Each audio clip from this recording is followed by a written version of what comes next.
Okay, recording now. Okay.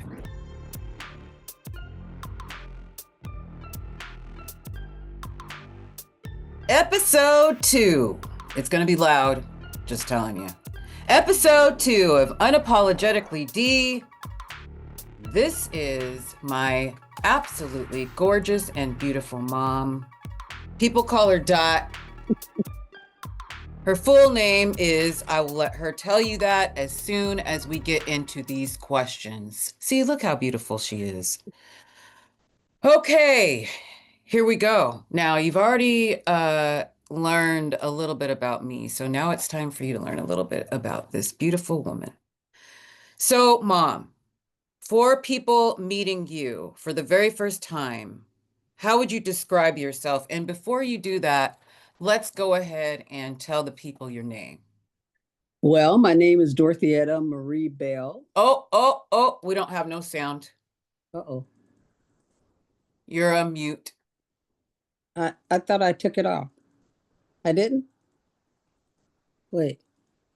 My thing is on. It's not on mute on mine. Let me see if I can hold on. Okay.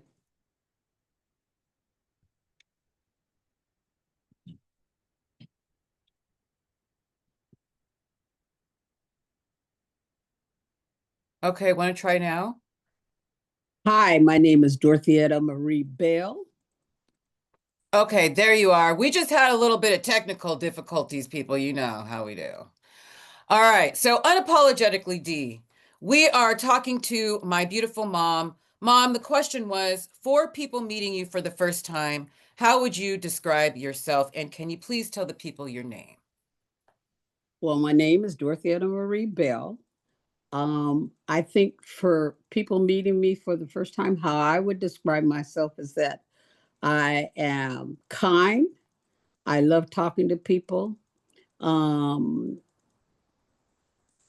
probably the main thing. I just love talking to people. I'm not shy to talk about talking to people. So Well, I'm as we get into welcoming. this story, we're going to see that you could say so many other things Okay. than just that. What's one thing about you that people would not expect? I think people would not expect to hear that I'm a CPR first aid instructor. Yes. And how many years have you been doing that? Over 20 years. Over 20 years, which means you had to take a test More than one time. more than one time in order to get that certification. And we know Yes. your daughter is not good at taking tests. So I obviously did not pull from you. I think you'd be fine taking this test. It's only 25 questions, 25 questions. I don't know about all that. Yeah, you'd be fine. You Uh, will remember. well, okay. Let's see. How would you describe the season of life that you are in right now?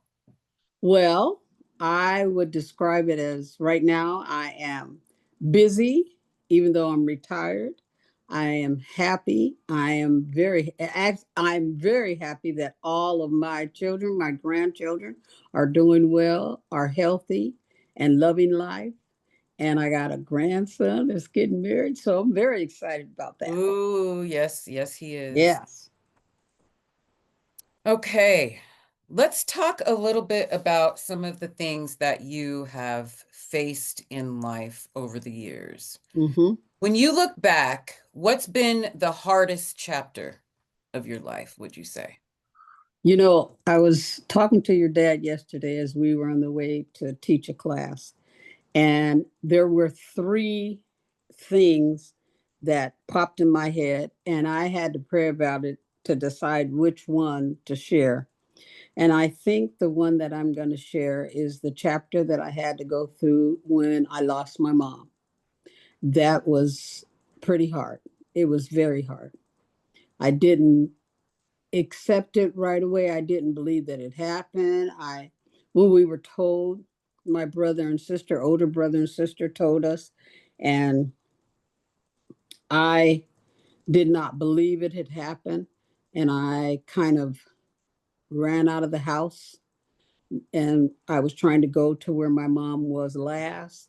And yeah, it wasn't good. It Yeah, was hard. yeah. I can't even imagine. Yeah, I was 13 years old. So, I mean, I think about it, it's 50. Can I add? Let me see. Anyway, woo! Six, oh, almost, okay, almost 60. It is almost, wait, Johnny, I can't add. She's 60. calling my dad, people. She's calling my I dad. cannot add it right now. So it was okay. Yeah. Like 58 or Yeah, almost 50. 60 years. Okay. So yeah. And I still think about my mom every day. Mm. I feel cheated that you guys never got to meet her, and you would have loved, oh my gosh, and she would have loved you guys. So yeah. Yeah. Well, and I see the relationship that you have with all of the grandkids, Yeah. and that is something that is so extremely important. And Yeah. so and I cherish it. And I know I know Derek does too. Yeah, that's my Derek does. boy. People, don't worry. We're going to tell you about Derek here in a couple of That's more my episodes. boy. Yes, yes, yes. Okay, so how would you say that you found the strength to keep going forward during that very difficult time? Well, I'm not gonna lie. I was really mad at God because I could not understand why he would let that happen as it did. I wanted to run away. There was a lot of things going on in my mind, but I knew that my mom would not want me to quit. She would want me to keep going. She'd want me to graduate. She'd want me to have a good life. And so I just, and like I said, I was going to church at that time, but I was mad at God, and I just decided I wasn't going to go for a long time.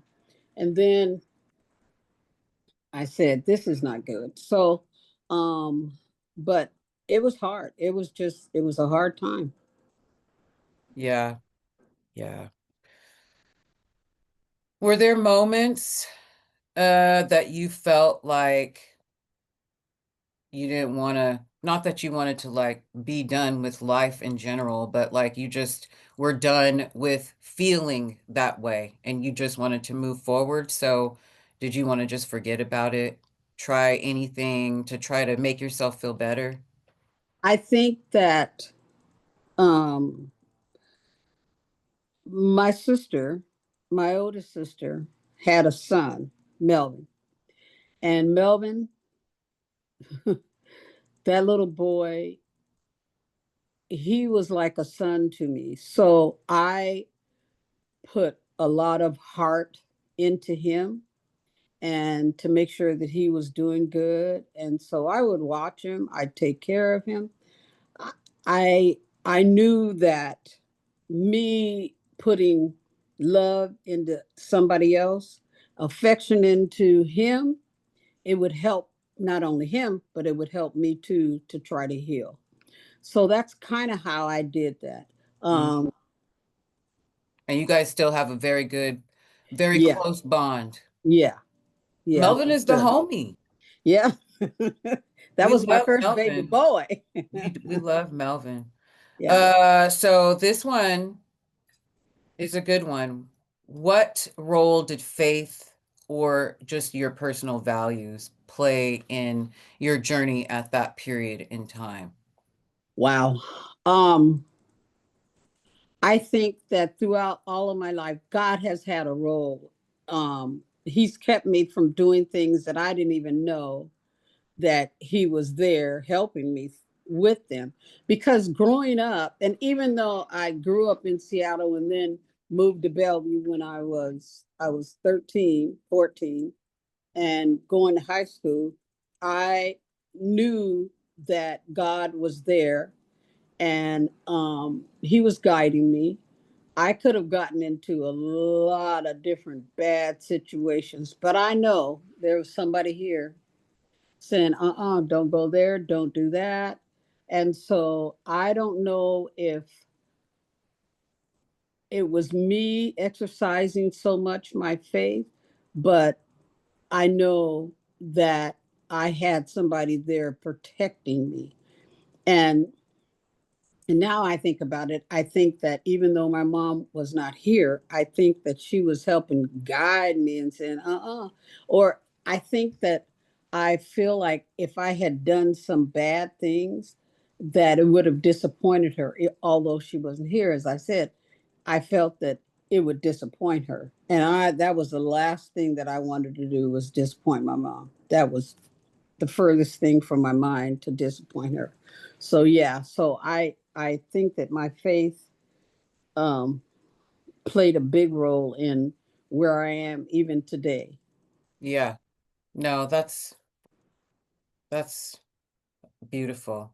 That's oh, you're gonna make me cry. Don't make No, me no. cry. Don't make me cry.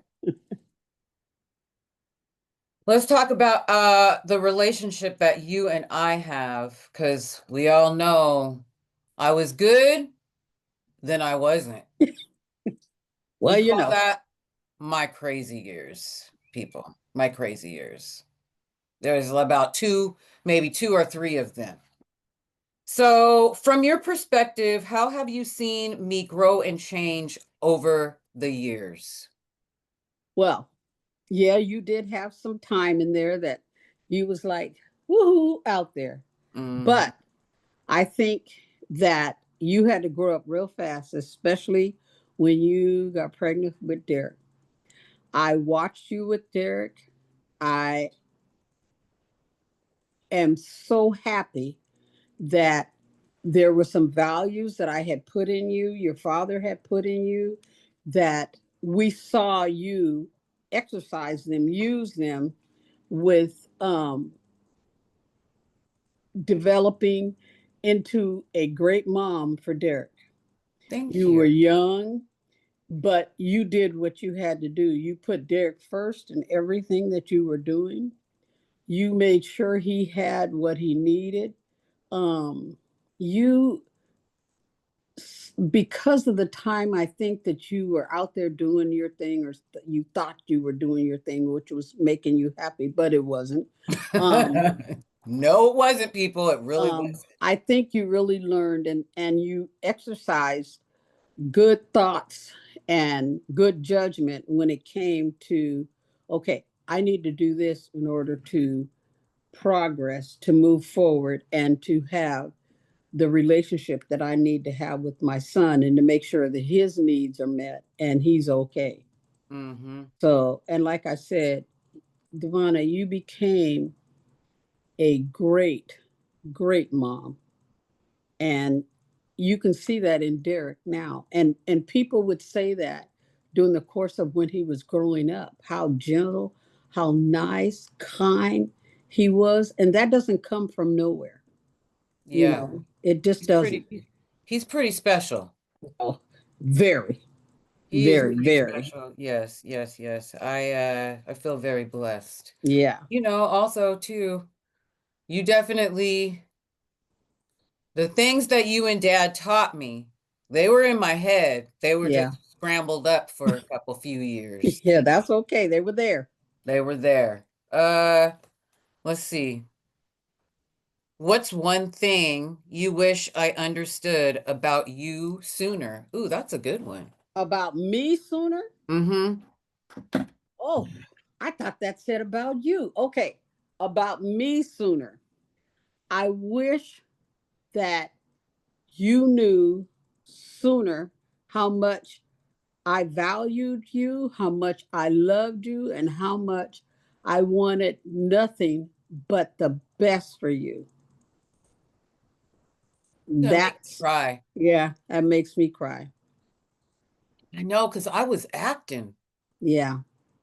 crazy. I only wanted God's best for you. I wanted you to be happy. I wanted you to be in a relationship where you were respected, loved, and cared for. And I had some punks. And let me tell you, people, she told me about him. She knew. She Yeah. peeped it out real Yeah. quick, like, too. Yeah. real quick like, and I wasn't having it because I knew everything. Or so you thought. And so I thought, and I Yeah. was oh so wrong. Oh, Yeah. so wrong. Oh my goodness, was I wrong? Yeah. It took me a lot of years to figure that out. Mm-hmm. I finally figured it out, though. Finally figured it out. Is there a moment in our relationship that you will not forget, good or bad, that you feel shaped us in and our relationship and how it may have changed? I think the moment that I learned that you were pregnant with our grandson, I think that um, the way that I found out, I knew something was up, but I didn't know quite what it was. But the moment that I found out, I knew that that was going to change our relationship. I knew. Um, I was not angry. I wasn't mad at you. I wasn't ashamed. I was like, okay, so now what do we do? Okay, the best thing that I could possibly do is support my daughter. That's what I felt. Um, and so that's what we did. We You just sure did, we supported you. because I was And 19. yeah, and because I was not gonna have you out there by yourself, and that just wasn't gonna happen. Mm-hmm. So yeah. Because we already know that it wasn't really getting any help. But you're gonna have to watch Unapologetically Dee episode 1, people. You probably have already watched this because this is episode 2. All right, let's talk about life lessons and some wisdom because she can drop some wisdom, people. Let me tell you. If you could give your younger self one piece of advice, what would it be? Ooh, my younger self. I think at the moment that I lost my mom, because in my mind, I had already lost my dad, I lost my mom. I thought, well, who's going to love me now? Who's going to take care of me? Who's going to protect me? If I had known at that point in time that I still had a protector, which was God, I think some of the decisions that even I made at that age, young age, I wouldn't have made them. I I did not know that, or I didn't want to understand that. I had no way, nobody encouraging me, teaching me these things. Um, Moving to Bellevue was one of the hardest things that I've ever had to do in my life. Um, Leaving the church that I kind of grew up in at that point in time was really hard because I was leaving friends, leaving mentors, leaving pastors who are our pastors at this Episcopalian church, but they were pastors. Um, Leaving that at that time, that was hard. And so I think that if I had had someone just in my life to say, you, I do love you and you're worth every bit of whatever, some encouraging words, that would have done me a lot of good. Yeah. So, yeah. Well, I mean, you picked up and moved. Oh, Seattle, Bellevue, people, Bellevue, if you're watching from afar, is about 30 minutes away from Seattle. Mm-hmm. It is the hoity-toity part of the Yes, city, it is. the Yes, it uppity is. people, a lot of people with fancy cars and fancy homes live in Bellevue, but more so than anything, it is where my mom's brother, my oldest uncle, was living. And Mm-hmm. that's something that we didn't talk about. We will get to that. All those siblings that you got. Mm-hmm. What's the biggest misconception people have about healing, would you say?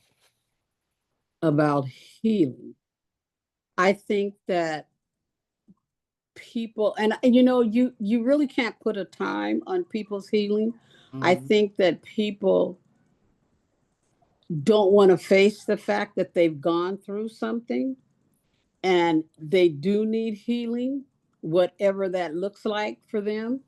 I think that it could take them a lot longer than what people put a time limit on that Mm-hmm. it should take them to heal.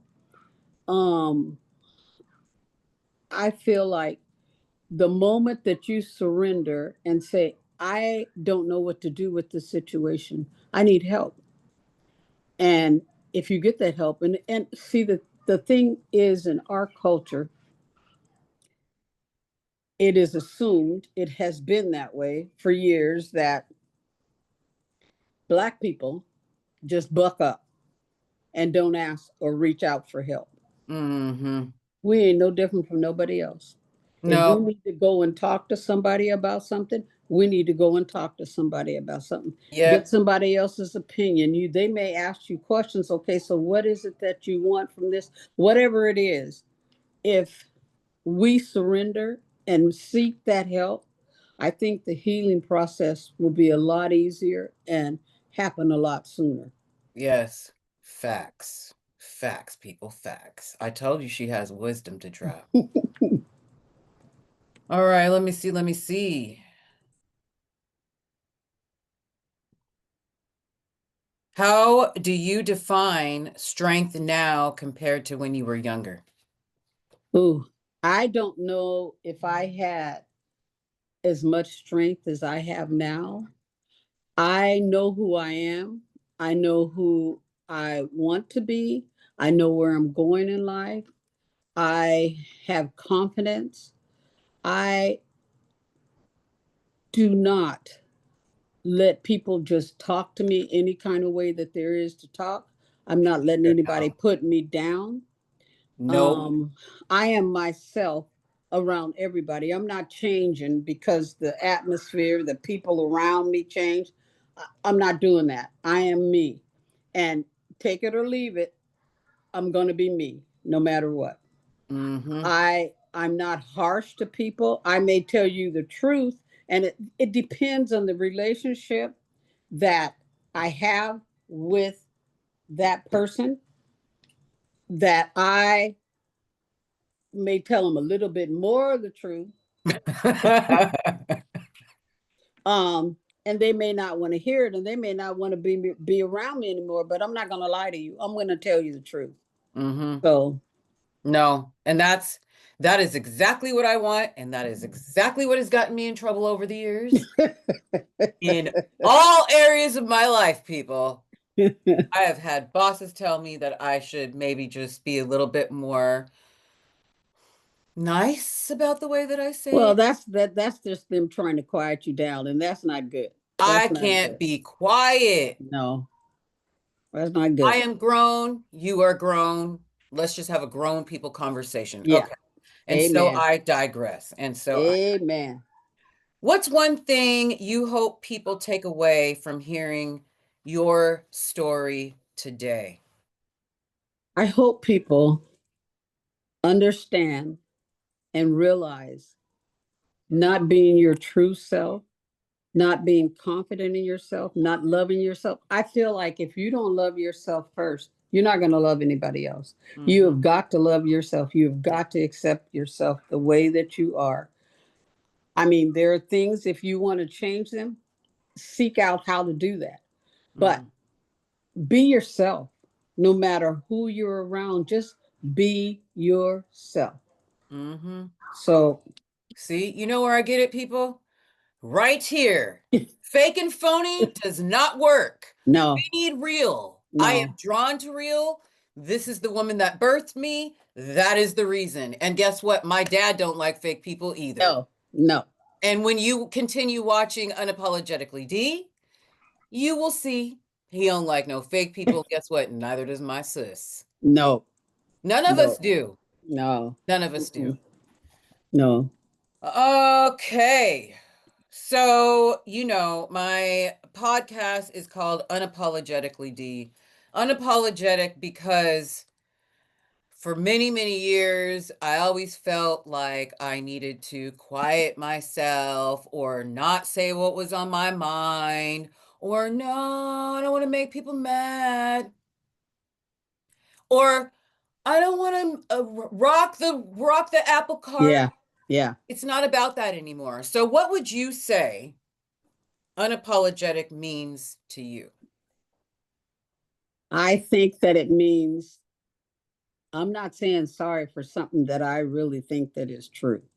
That. I'm going to tell you the truth. You can take it or leave it. We can end the conversation. We can continue the conversation, but I'm not apologizing for anything that I think that is true.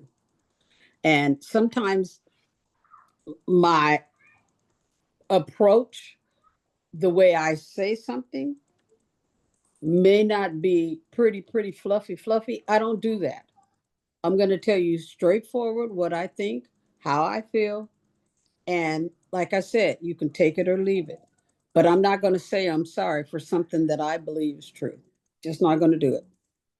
Kick rocks, That's kick it. them.